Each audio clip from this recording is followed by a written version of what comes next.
Hello, class. This is a lecture on Venessa Lemm's chapter 1 of a book she wrote on Nietzsche called Nietzsche's Animal Philosophy. So, oh, I just touched my nose. That was a bad thing. It's hard to get used to the new rules. All right, so here we go. Um, Let me just say that there are so many books and essays and research done on Nietzsche, which is a relatively new thing. I wrote my dissertation using Nietzsche and Martin Heidegger way back in, well, I finished my dissertation at Penn State in 1984. And in those days, there was hardly any research done on Nietzsche. In fact, in this country, he wasn't even regarded as a genuine philosopher. In Europe, it was a little different, especially in Germany, since he was German. But in the United States, and he was sort of understood as a quasi-philosopher, poet. And since then, um, he's risen to the ranks of one of the truly great philosophers we have. And there are probably more books and essays and research being done on Nietzsche's thought than any other Western philosopher. Um, so there are numerous books and so many articles, and among them, no one person could keep up on the secondary literature on Nietzsche.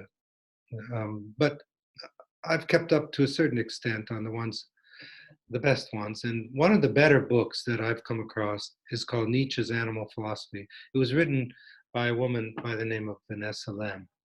And so chapter 1 of that book underscores a particular theme in Nietzsche that I had passed by. And so Lemm is not really making this up. It's in Nietzsche. It's just she's underscoring it and pulling it all together from throughout his works.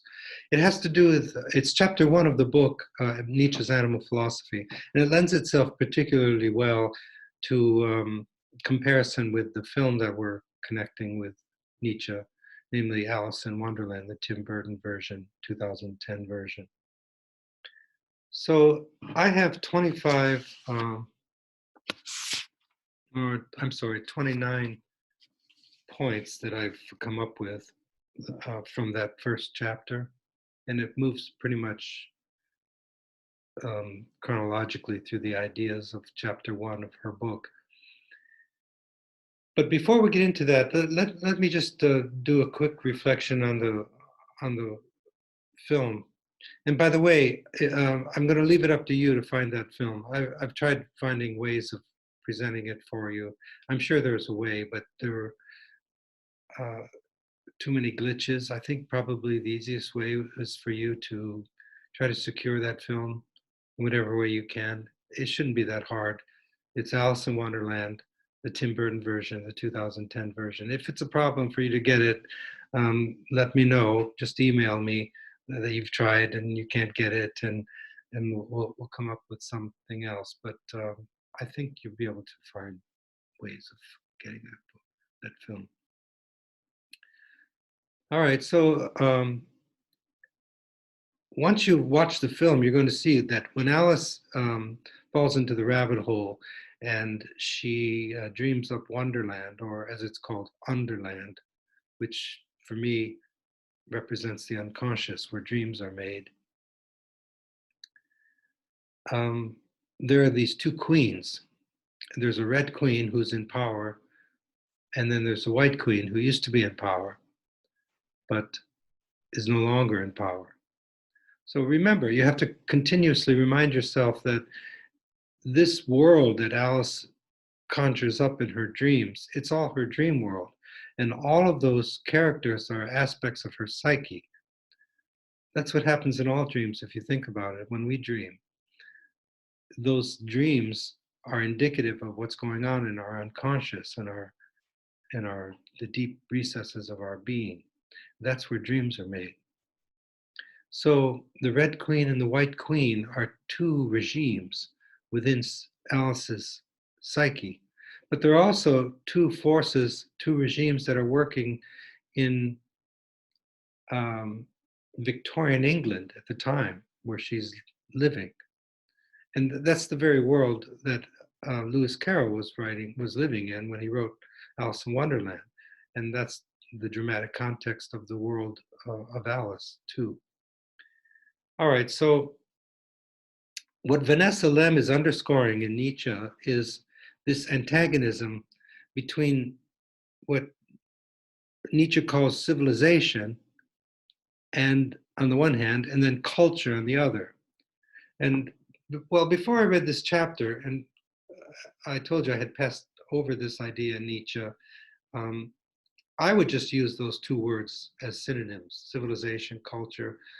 But Nietzsche makes a big distinction between the two. And there's a reason why we have two different words. So what chapter one is what Venessa Lemm is doing in chapter one is articulating the nature of civilization as Nietzsche sees it, and the nature of culture on the other hand, and the antagonism between the two, and what would be a healthy relationship between the two and what's an unhealthy relationship. And that goes for history as well as the inner psyche of Alice.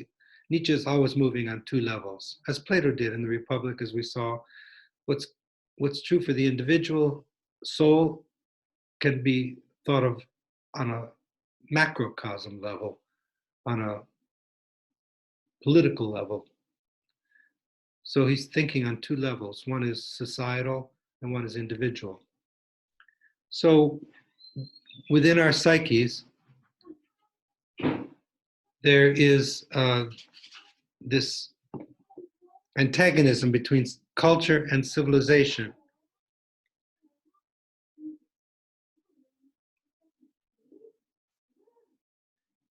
So what Venessa Lemm is underscoring in chapter one is the nature of civilization on the one hand and the nature of culture on the other. And this is happening on an individual level in each individual, namely Alice, and it's happening also on a societal level. In this case, the time period in which Alice is living, Victorian England. So that's the first point. You should be looking for, when you read that, you should be looking for the relationship between the nature of the relationship between civilization and culture. Oh, here goes my animals. So we're going to have to put up with my animals. I'm sorry. My cat, my dogs, everybody. So there are these two forces.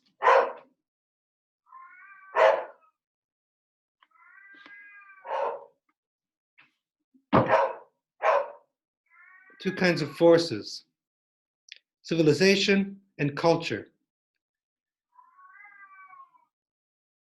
So the forces that are important in civilization are a taming and a breeding of a particular type of person.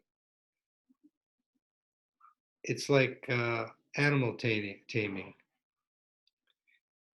So there's a domesticating, a taming, a homogenization, making everyone the same, keeping people within the particular limits of society. That's a civilizing force, and we need that. Nietzsche's not against civilization. He's just saying that's what civilization is. It tames, it breeds a particular domestic type, it makes everybody the same, and it lifts us out of our animality. As the animals moan in the background. That's my cat. Okay, so, all right, so that's civilization. Culture, on the other hand, has to do with an embracing of animality and creating the genius of culture who's different from everyone else. I always think of Pablo Picasso, who's a genius of our 20th century. In fact, one day in the Cleveland Museum of Art, there's a painting, a self-portrait by Pablo Picasso, and it's the drawing of a bull, which is symbolic, especially in Spanish culture, of virility and power, masculinity, of the Dionysian. And, you know, it's a picture of a bull, and then it's signed Pablo Picasso, and then it says self-portrait. So he thought himself as a bull, which is a very Dionysian image. And of course, Picasso is different from everyone else. He's a good example of a genius of culture. So what Venessa Lemm is bringing out with respect to culture as opposed to civilization is this spiritualization of animality, an embracing of animality, an individuation of persons instead of a homogenization, instead of making everybody the same. And so there's a taming and a breeding of a certain type of human being, an obedient person, someone who lives within the limits of the morality of good and evil and rationality.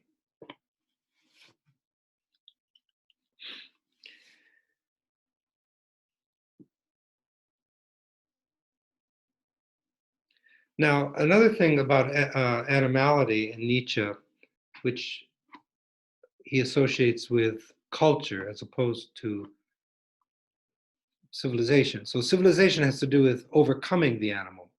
The civilized person is the over animal.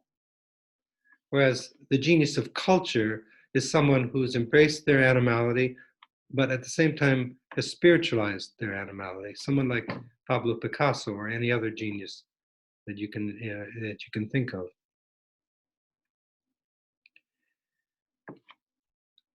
Nietzsche associates forgetting with animality. Now, there's all kinds of forgetting. Ordinary forgetting is just when your memory is at a loss and you just forget things that you shouldn't forget. It has to do with our finitude. But there's another kind of forgetting that's able to let go of things, and Nietzsche associates that with animality, with animals, and human animality. So forgetting can be a bad thing if it's ordinary forgetting, but if it's the forgetfulness of animality, then it's a good thing for Nietzsche. Because for Nietzsche, there's no cheerfulness without forgetting. You can't be happy if you can't forget. In fact, many neuroses, many modes of depression have to do with the past weighing on us, weighing us down. If you think too much of the past, you just become sad because you can't change it. So if we overcome our animality too much, then we overcome our forgetfulness, the animal forgetfulness. We forget animal forgetting. Sometimes Venessa Lemm plays with words. It sounds like she's just playing around with words, but if you think about what she's talking about, she's making sense. She's not just playing with words. Forgetting animal forgetfulness, forgetting forgetfulness. If we forget to forget, then we can't forget, right? So that's one of the drawbacks of becoming overly civilized, all too civilized. So the fifth point, so that would be the fourth point. How does civilization, let me go over these points one by one so you can think about them as you're doing the reading. The first point was, what is the nature of the relationship between civilization and culture, according to Lemm's reading of Nietzsche? So what the answer to that question is, that's the very topic of chapter 1. And also, Nietzsche is lamenting the fact that in modern times, civilization has overcome culture. In this tension between civilization and culture, civilization has dominated, too much so. We've become civilized, all too civilized. Remember when we were talking about chapter 1 of The Birth of Tragedy, and we were talking about the Apollonian forces disconnected from the Dionysian, and anything Dionysian was considered evil.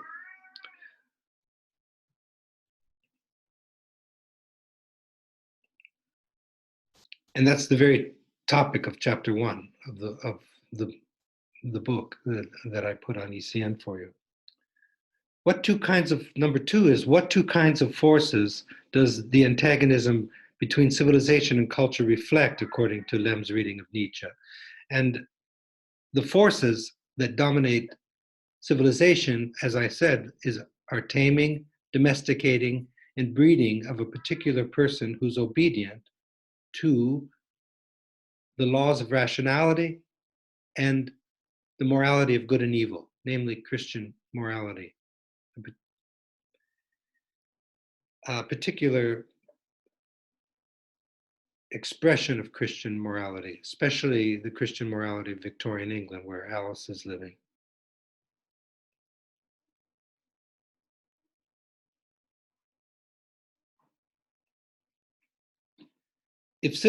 Number three, if civilization has the effect of taming and breeding a certain type of human being, what does culture have on humans? Well, I told you that too.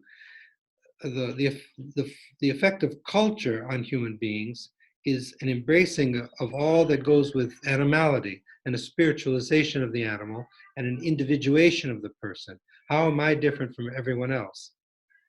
Like Pablo Picasso. So instead of making everybody the same, culture generates what Nietzsche calls the genius of culture. You know, just think of Albert Einstein, for example. He's different. You take one look at him, he's different from everyone else. And you know it's Albert Einstein and it's nobody else. Somebody that would not wear socks to go and meet the Queen, for example. So, all right. So that's number three. Number four, how does civilization relate to humans understood as a certain kind of animal and animal forgetfulness? Well, I told you that too.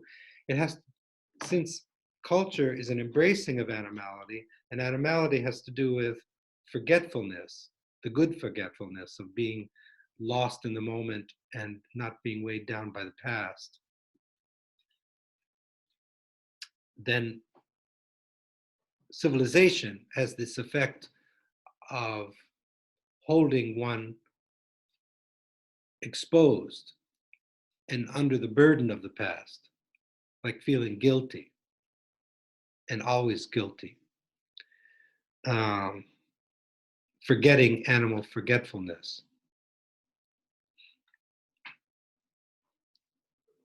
So that's number four. How does civilization relate to humans, understood as a certain kind of animal? It has to do with overcoming animality. In fact, Lemm coins her own term, the over animal. The human being is the over animal.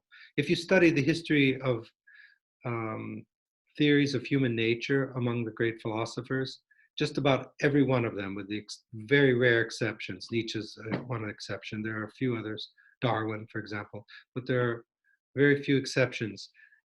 All the definitions of the human will be what humans have that animals don't have.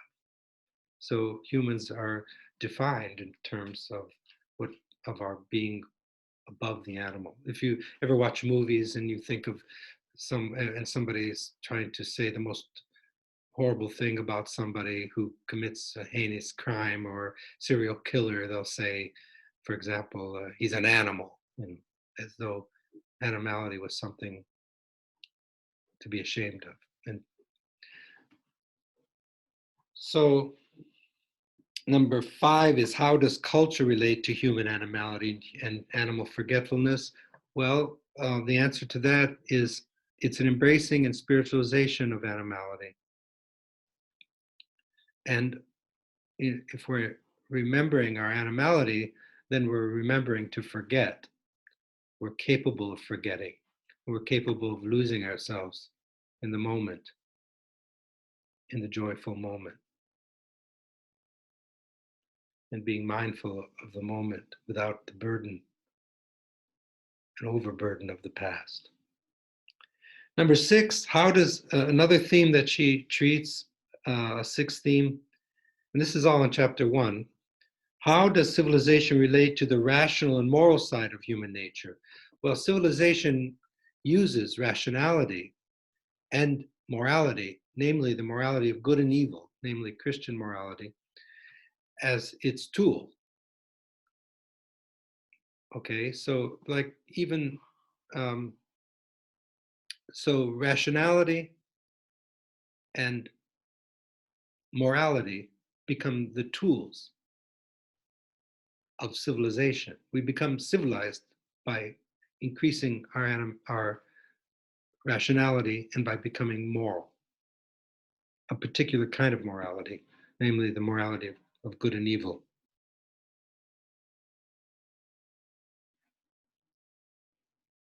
Number 8, name one critical function of culture. Well, it creates the genius of culture. There's probably more in the text. I'm just looking at my these themes, these questions um, that I generated based on chapter 1 of Venessa Lemm's book, but that's an important one. And number 9, in what sense does culture liberate human beings? Well, culture is a liberation from the strictions of the morality of good and evil. So the genius of culture looks as though they're evil from the point of view of the morality of good and evil. It's a liberation of human animality, a liberation of our self-understanding as the over animal. Number 10, how does civilization react to life? Well, for Nietzsche, life is the will to power. So life is this overfull and overflowing force, excessive force. And civilization looks askance at any kind of excesses of forces. Any concession to the Dionysian, which is excess and overflowing, is considered evil. But that's exactly what Alice is missing, the Dionysian. That's why she meets the Mad Hatter, and without the Mad Hatter, she never becomes herself. I'm deliberately not mentioning the film too much, but I'll make some comments at the end of these 29 points and give you some hints about how you might relate this to the film. Number 12, how does culture recover the fullness of life? Well, it has to do with recovering human animality and spiritualizing human animality. Again, there's more to the story than that when you do the reading, but that's the focal point. The fullness of life, that's a big theme in Nietzsche.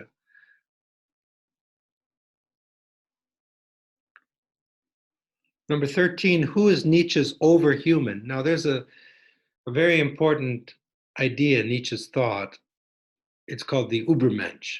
And Nietzsche thinks, and it's a very original idea on Nietzsche's part, that human beings are not the final goal of evolution, that humans are only a bridge between beast and the overman or the overhuman, Übermensch. Mensch means human in German, and Über means over. So he has this idea of an Übermensch. And the Übermensch, according to Lemm's reading of Nietzsche, is a further development of the genius of culture. Übermensch is the one who's recovered human animality and spiritualized it. Number 14, when one surveys human history, what has happened to morality during times of great moments of culture, according to Nietzsche? Venessa Lemm brings this out. What happens to morality during great moments of culture? She thinks, well, she underscores the fact that for Nietzsche, during these great moments of culture, morality loosens. There's a movement from the morality of good and evil to what Nietzsche calls the morality of good and bad. And that opens up a whole idea. There are these two basic types of morality for Nietzsche. The morality of good and evil, which arises out of a negation of life for Nietzsche, and the morality of good and bad, which he embraces. There's a difference between good and evil and good and bad. In fact, the good of good and evil is really the bad of good and bad. And the bad of good and evil is really the good of good and bad. So there is such a thing as good and bad for Nietzsche. He's not against judgments of good and bad, but he's embracing the morality of good and bad and trying to entice a few individuals to break free of the morality of good and evil. So what is bad is what undermines life from the point of view of good and bad.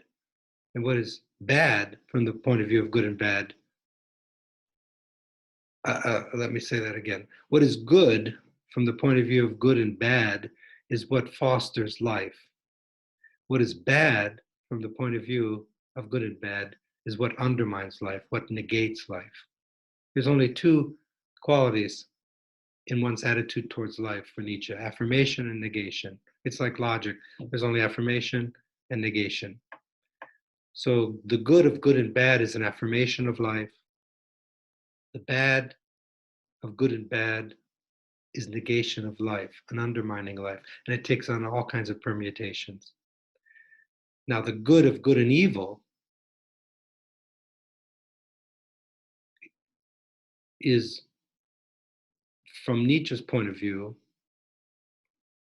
what was considered bad from the point of view of good and bad. And the bad of good and evil, or the evil of good and evil, is really the good of good and bad. So this happened historically. What happened was, at the end of the Roman Empire, when Rome became decadent and Christianity emerged on the heels of Rome, the morality of good and evil was born. And so the only way Christianity could triumph over paganism, which was Rome, the most powerful city ever, the most powerful military ever. There's no way these few Christians could triumph over Rome, pagan Rome. The way they did it was through what he calls the slave revolt in morality. So Christianity took the good of good and bad and made it evil, and the bad of good and bad turned it into good. Whether this was deliberate or not, it's just what happened. And for Nietzsche, and I agree with Nietzsche on this point, this is the biggest event in the history of the world. The war between paganism and Christianity. And we all know who won the war. We don't worship Diana or the pagan deities. And for Nietzsche, it's not about the true religion versus false religion. It's about whether or not the religion is saying yes to life or negating life. But by the time you get to the end of Rome, which is not the whole of Rome, Roman Empire lasted 800 years. So by the time you get to the end of Rome, it was quite decadent. So on the heels of that decadence, then it became the Dionysian without the Apollinian, and then that became evil. So there's good and bad and good and evil. And the way that relates to the film is you could relate the morality of good and bad to the White Queen, and the morality of good and evil, that's the regime of the Red Queen. You could explore that. That would be a Nietzschean reading of these two queens.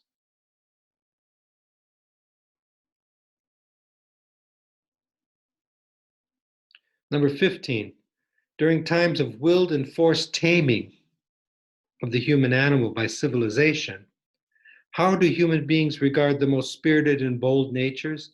They consider them evil. So anybody that's different from the status quo is considered an outsider, different, they're not like us.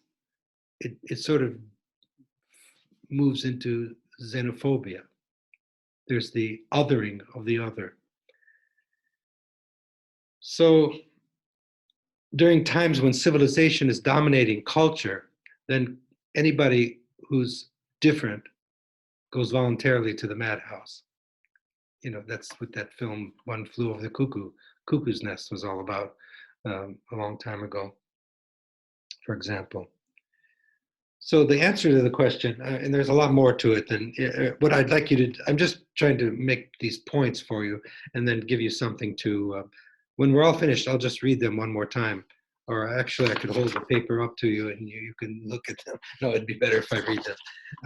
There's a lot more to these answers. I'm just trying to give you the nuggets to hold on to. So number 15, during times of willed and forced taming of the human animal by civilization, that's when civilization dominated culture, like in Victorian England, where Alice is living. How do human beings regard the most spirited and bold natures?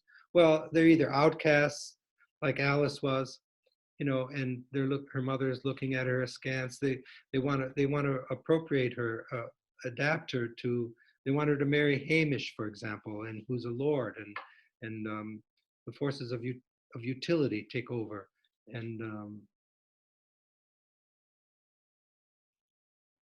she's looked at as being deviant and different.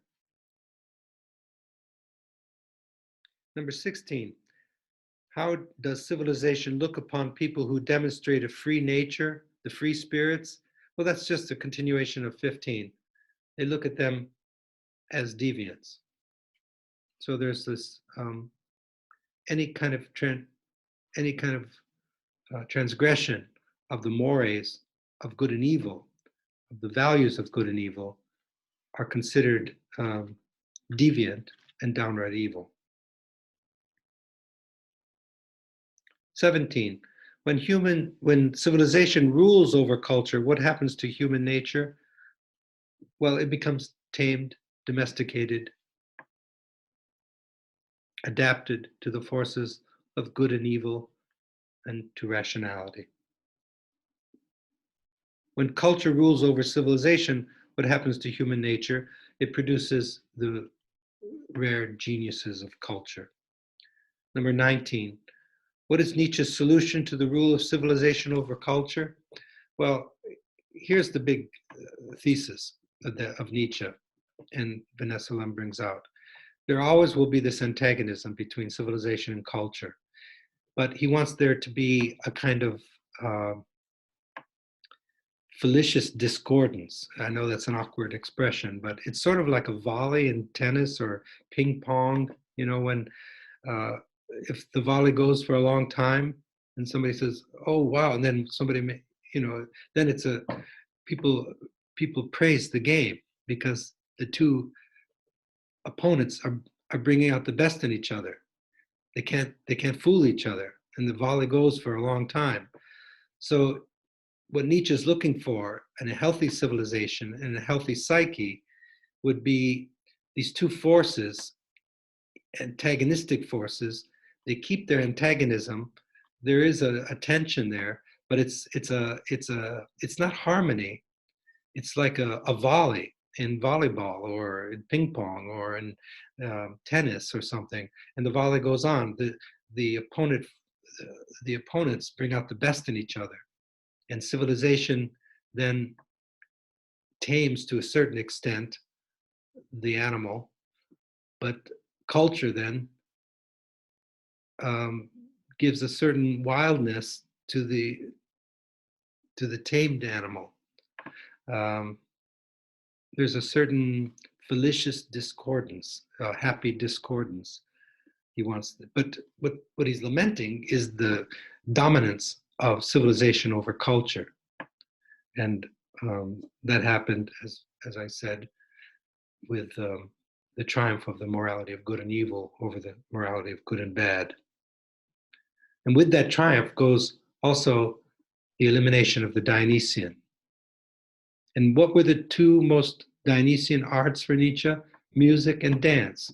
And in the film, you'll see the Mad Hatter, as soon as the Red Queen took over, he never futterwhacks.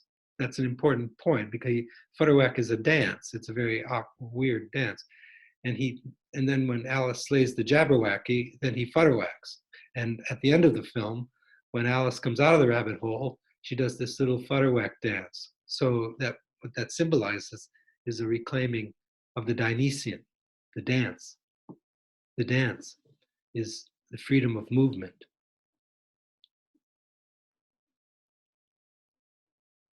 So number 19, what is Nietzsche's solution to the rule of civilization over culture? There needs to be a happy discordance. There needs to be a fostering of the powers of culture. What does it mean to, number 20, what does it mean to say the air has transformed animals into humans?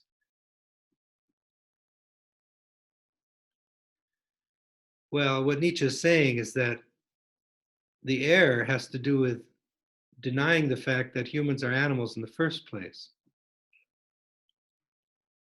And it was all based on an error that civilization transforms the human animal into humans understood as the overhuman and the denial of human animality. And along with that, of course, as I said earlier, the forgetting of animal forgetfulness.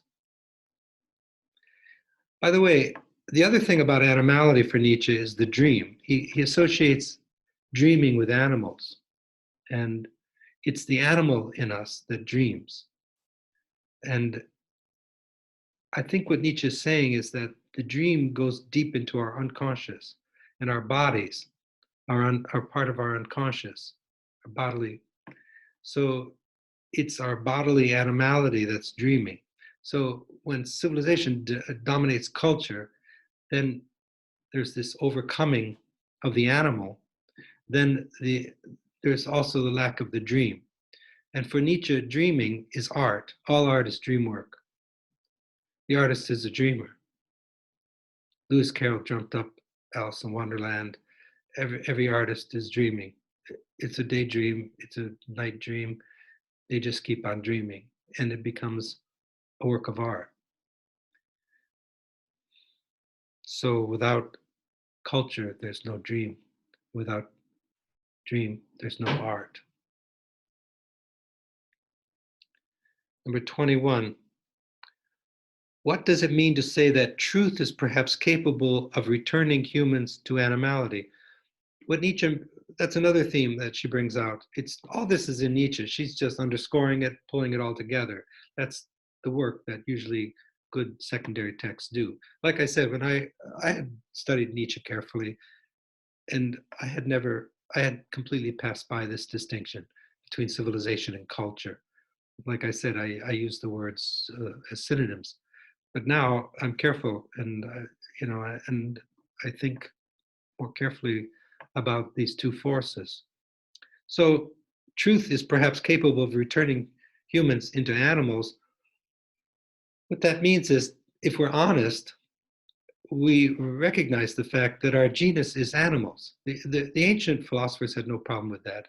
In fact, Aristotle's definition, humans are rational animals. So the first thing whenever we define anything, we try to find what class it belongs to. So to what class do humans belong to?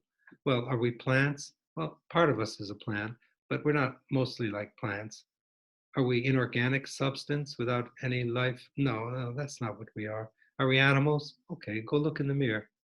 You have five senses. We have everything animals have. We have a face. Everything. As soon as you go to the doctor, as soon as we think of the body, the human body, we're thinking of the body as an animal body. Okay, so that's our genus. But in modern philosophy, there's this movement. It's not just the philosophy, it's because modern philosophy has assimilated to the forces of civilization, then there's this denial of the body, of human animality. So a truthful look at humans will bring us to the re-realization that we are animals nonetheless. And that's something to be proud of. I've always been proud that I was an animal. I've never been embarrassed to be an animal.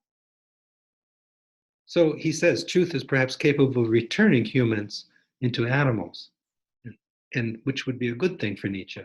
But the animal becomes spiritualized, as in the genius of culture. Number 22, how does civilization try to improve human nature? Well, we become more civilized to the degree that we overcome our animality. It's in our very discourse. It's the way we speak. Those are animals in the zoo, and then we're humans.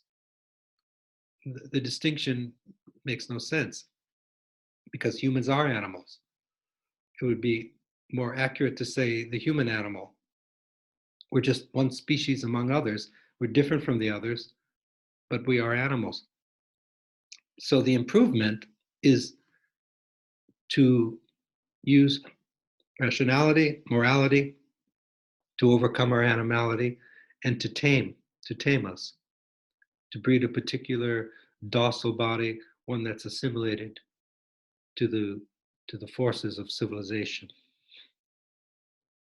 Improvement then is always overcoming animality. Number 23, what is the function of memory?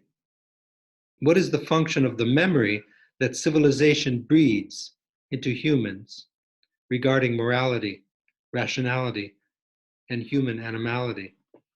Okay, the memory that Nietzsche's talked, so there's forgetting and there's memory. Okay, and one could say there's a good forgetting and a bad forgetting. So ordinary forgetting is bad thing. You try to remember something and you fall short. That's the bad memory, the bad forgetting. The good forgetting would be to let go of the past and to be free and mindful in the moment, in the joyful moment, like animals can forget. Nietzsche made a little joke once. He said he went up to a cow and asked, "Why are you so happy?" And the cow said, "I'd tell you, but I forgot." So that he was playing around with the notion of forgetfulness. Animals are happy because they can forget. Sometimes they have problems with that, just like humans. But for the most part, they're able to lose themselves in the moment.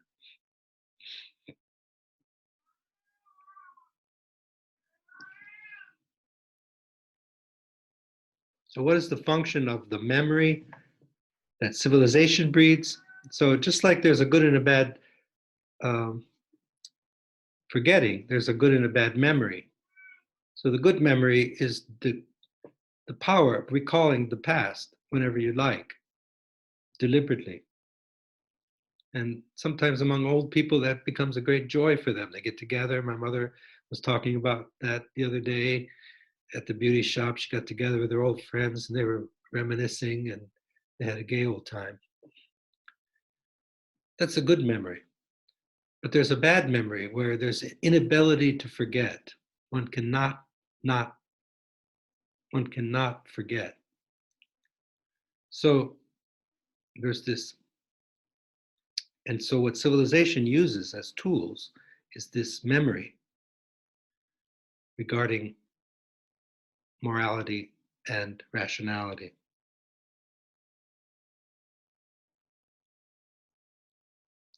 Number 24, in contrast to the memory that civilization breeds, what kind of memory does culture instill?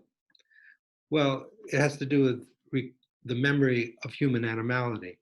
Remembering human animality then would make possible the forgetting, the good forgetting of the animal forgetting. There's forgetting the animal, and then there's animal forgetting.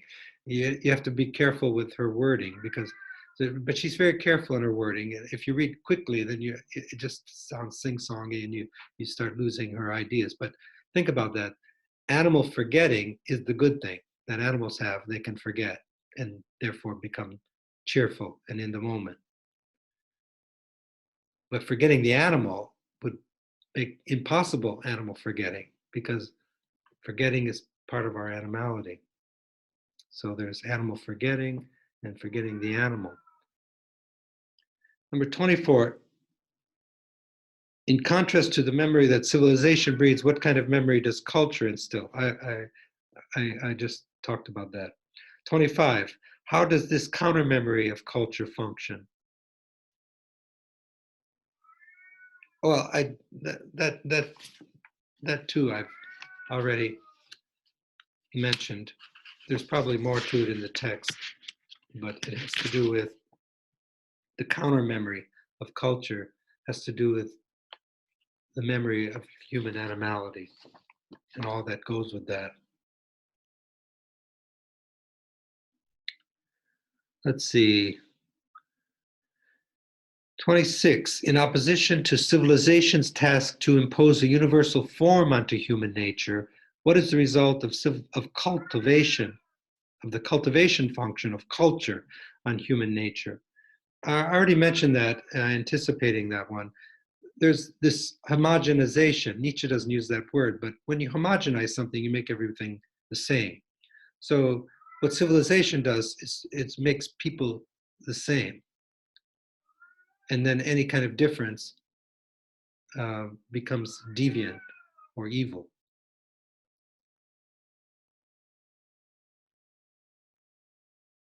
And the function of culture then is to cultivate singularity, which is the opposite of everybody being the same.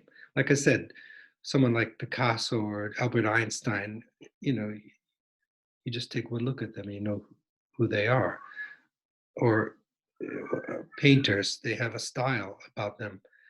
You you don't have to look at the if you know Modigliani's paintings, for example, or Van Gogh, you just take one look at their paintings and you know that's who painted it because their style of being is expressed in their artwork. They're different from everyone else. And sometimes that difference weighs on them because they become loners and individuated to such an extent that they can relate to others. Sometimes they're born even before their times. It takes 200 years for people to catch up with them. And so they live in isolation. They have to be strong as can be to be able to maintain their integrity among the silence of the public. So the answer to that, in opposition to civilization's task to impose a universal form onto human nature, making everybody the same, what is the result of cultivation's function of culture and human nature? As I said, it functions to generate the genius of culture and to foster this imperative of singularity, this force that makes people different.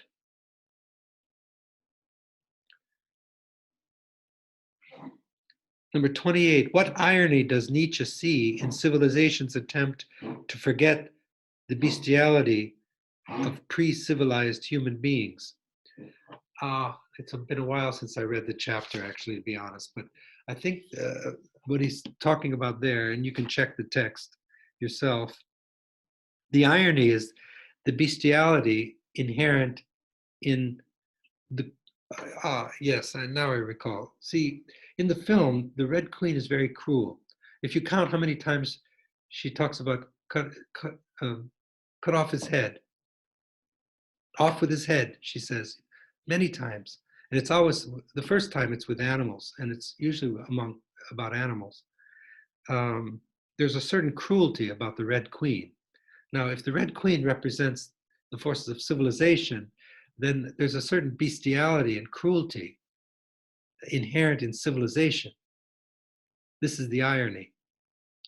In all of its attempts to civilize humans, there's a cruelty against the genius of culture, against the individual, against human animality, against the dream, against nature, against the human body, against all that's this worldly, against the Dionysian, this overfullness of life. So that's the irony that Nietzsche talks about, that there's the cruelty, and this is one of the parts of Nietzsche that where he shines the most. He's able to unmask these ironies that are these duplicities and ironies that are inherent for all of its posturing to be this morality of love. At its basis is this hatred for life, You know, that's a radical thesis, that there's a certain cruelty inherent in the very forces of civilization when they become dominant over the forces of culture. And the cruelty is directed towards the the person who's different, the genius. And the last one, if animals could talk human language, what would they say about human morality? Let's see now. Uh, what is the answer to that question? Actually, if animals could talk human language, what would they say about human morality? Well, I think Nietzsche thinks that if animals could talk, they would lament the sickness of this animal, that humans are strange kind of animals because they're animals that deny their own animality. So we're the only species that denies our own nature. No other species does that. I mean, there's other things that we do that are equally bad, actually, but this one is unique. That no other species that we know of denies their own species. So Nietzsche would say that animals, if they could talk, they would feel sorry for us for denying our own natures. Well, that's my, so let me just read those points to you one by one, and maybe you could write, I'll read them slowly, and you could write them down. Um, and then you could look for them in the chapter. Now, how, uh, uh, well, let me just, before I read them one more time all the way through, let me just make some hints for connections. So you have these two queens, the red queen and the white queen. The white queen used to be in power. What does that mean, that she used to be in power? That means when Alice was in Wonderland, when she was a little girl, the white queen was ruling in Alice's psyche. With respect to history, that means before Christianity, paganism, which was more the morality of good and bad, more dominance of culture over civilization. And then there's the Red Queen, who's in power now. So that's the regime that's in power in Alice's psyche now, and that's the powers that are in dominating in Victorian England in modern times, where she's living. So the Red Queen can be associated with the forces of civilization and the morality of good and evil and rationality. The White Queen with the forces of culture. And the big thing about animal, the reason I put this whole chapter there, um, you hear my cat in the background as I talk. Uh, oh, he's really upset. He wants my attention. So the reason I put this whole chapter there is because of the animals in the film. You see, the animals in the White Queen's regime are part of the community, and the animals in the Red Queen regime are used and abused, and the Red Queen's being cruel toward the animal. So all this is all allegory. This film is all allegory. I mean, it's one of those films that was originally written for children, and are made for children, like the literature of Lewis Carroll. But at the same time, it's allegorical, and it has to do with deeper. So we're doing a Nietzschean viewing of the film. We're doing a Nietzschean interpretation. So one legitimate interpretation would be to see the Red Queen as the forces of civilization, the White Queen, the forces of culture. And look to the role of animality in each. And the Dionysian, the Mad Hatter, his role in leading Alice to muster up the courage to twist free of the Red Queen and who is the Red Queen's champion?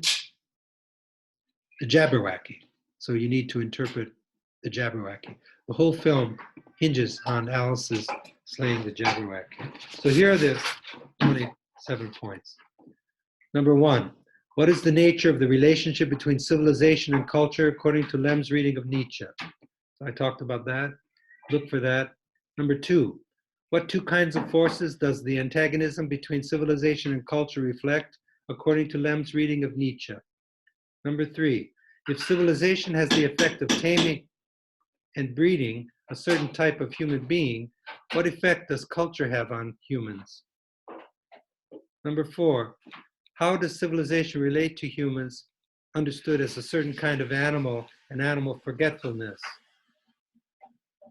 Number 5, how does culture relate to human animality and animal forgetfulness? Number 6, how does civilization relate to rational and moral, to the rational and moral side of human nature? Question 7, how does culture relate to human rationality and morality? Question 8, name one critical function of culture. Question 9, in what sense does culture liberate human beings? 10, how does civilization react to life? 11, how does culture act upon life? 12, how does culture recover the fullness of life? 13, who is Nietzsche's overhuman according to Lemm? 14, when one surveys human history, what has happened to morality during times of great moments of culture?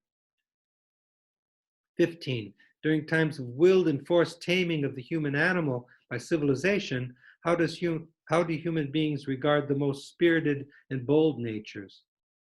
16, how does civilization look upon people who demonstrate a free nature, the free spirits?